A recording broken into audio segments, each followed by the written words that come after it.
les infos qu'il faut savoir sur le prochain film X-Men du MCU. Fini les héros, on rentre maintenant dans l'ère des mutants. Durant la D23, on a eu tout plein d'informations sur ce film, à commencer par le casting. On commence avec Christopher Abbott en Charles Xavier. Bon, pour le moment c'est assez compliqué de se projeter parce que le perso est pas du tout chauve et il a une barbe, mais j'ai très hâte de voir ce que ça va donner. Ensuite, un des meilleurs castings pour moi, Kit Connors en Cyclope. Il a exactement la tête qu'il faut, c'est parfait. En plus, je crois que l'acteur est bisexuel. Alors comme d'hab, bien évidemment, les gens vont crier au wokisme, sauf qu'au contraire, pour ce film-là, c'est juste trop bien, puisque à la base, le principe même des X-Men, c'est des personnages qui représentent des minorités. Donc avoir des acteurs qui sont eux-mêmes dans des minorités, c'est hyper intéressant. Ensuite, si vous avez vu Spider-Man Brand New Day, vous le savez déjà, Sadie Sink en Jean Grey, Samara Weaving en Emma Frost, ça fonctionne trop bien. Mais surtout, le casting que tout le monde attendait, Indy Navarrete en Rogue. Et j'ai vu qu'il y en a beaucoup qui ont râlé sur les réseaux, parce qu'il y en a plein qui auraient préféré qu'elle joue Mystique, alors que moi perso, je trouve que le casting fonctionne trop bien. C'est une actrice qui est hyper prometteuse, et surtout le personnage de Rogue dans les anciens films, il avait pas forcément été super bien développé.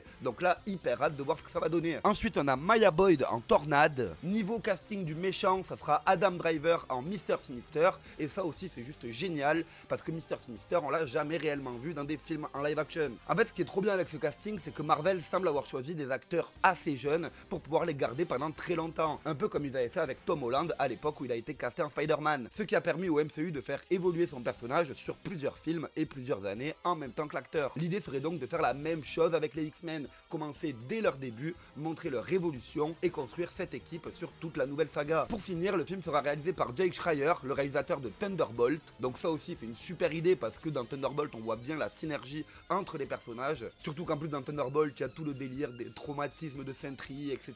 Et c'est quelque chose qui peut être super bien également pour la saga X-Men. On sait également que Jean Grey sera considérée comme le personnage principal et qu'on la retrouvera à peu près au même moment que la fin de Spider-Man. Donc en fait elle va sûrement rejoindre l'école de Xavier, etc., etc. Le film est donc prévu pour le 5 mai 2028. Dites-moi dans les commentaires tout ce que vous pensez de tout ça et abonnez-vous car maintenant vous savez